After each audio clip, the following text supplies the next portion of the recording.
Ya pemirsa, kebakaran terjadi di kantor Camat Buai Pemukal Peliung Kabupaten Ogan Kumbring Ulu Timur. Tidak ada korban jiwa dalam kejadian ini, namun kebakaran ini menghanguskan seluruh bangunan kantor. Kebakaran Kecamatan Kantor BP Peliung.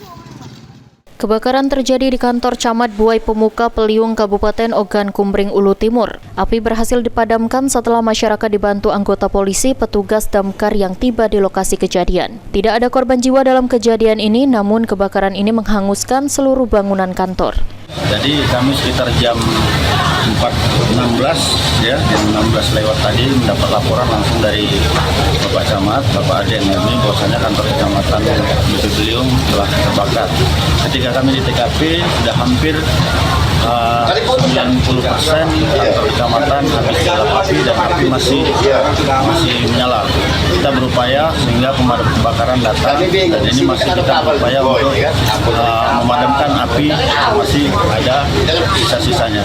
Bambang Irawan, Sekretaris Camat Buai Pemukal Peliung menjelaskan berdasarkan keterangan penjaga kantor camat, api pertama kali muncul dari gudang dan dengan cepat merambat ke seluruh bangunan kantor camat. Kalau kronologisnya saya tidak lihat pasti, tapi kata yang lihat jam 4:10 sudah pulang kerja.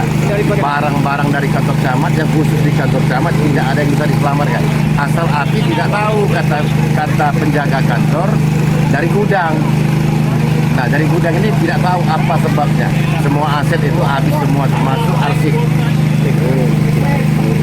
Intinya satu barang pun tidak ada yang bisa diselamatkan. Belum diketahui secara pasti penyebab kebakaran, petugas kepolisian masih melakukan olah TKP dan penyelidikan atas kejadian ini. Elvandri Jeffriyadi, PAL TV.